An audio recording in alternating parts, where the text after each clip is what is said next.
Vdf Laishram Budhagi Imungda Selgi Mateng Pangkhre Manipur LEIRIBA Vdf personnel SINGNA LEIKHIDABA MATAMDA LEINGAK MAIKEIDAGI MITYENG CHANGBIU HAINA Vdf HEIROK COYGI commander KHUMANTHEM GUNADHOR na presta FONGDORAKLI panbayai haukiba listing aniga nipan gi laibak thiba thodok amada HEIROK ki thabal chongpham amada nomai kapagi thodokta naha ahum sikiba amadi nupi macha amabuna mamit ukidaba thodoktage HEIROK ki miyamna khungak chabagi demand torakpadagi special police officer SPO Chahum Laukibani Hairiba Makoi Chahum Hozikna Vdf HAINA Mingthon Khraba Makoi Singi Maraktagi LEIKHIDABA Yorakpada Angam Angamba Khainaraga LEIKHIDABAGI Imungda Awaba ngasi fawbada leptana mateng pangduna lakibani hairi ngasi su HEIROK ta LEIRIBA matam amagina SPO Hozikna Vdf Oikraba HEIROK part 1 Mayai Lekaidagi LEIKHIDABA Laishram Budhagi Apokpa LEIKHIDABA Laishram Tampha Singi Loina Bida Sel Oina Lupa Lak Amaga Lising Kuntrani Panga Chaunga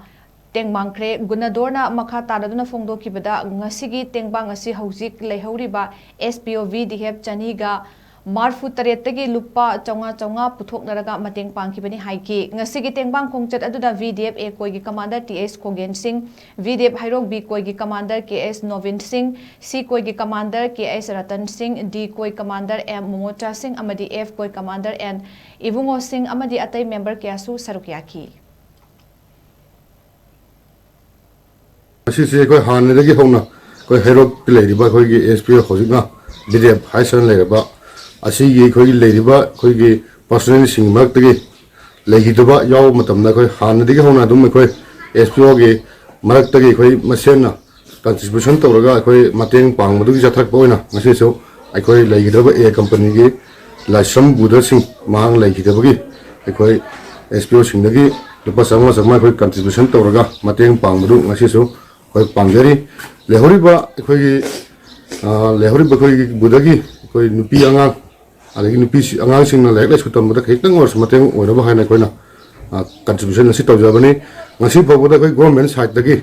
koi LEIRIBA SPO Vdf pas or manipur LEIRIBA punba Vdf singna LEIKHIDABA yaw matamda koi sarkari oiba karigumba khongchaba amatung thangbu leite marmaduna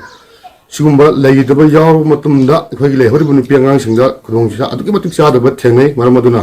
LEIRIBA government asina koi gi LEIRIBA Vdf singgi oiba kaitang mateng pangbinaba government gi puning ji sinjari aduga koi tungda lehoriba koi gi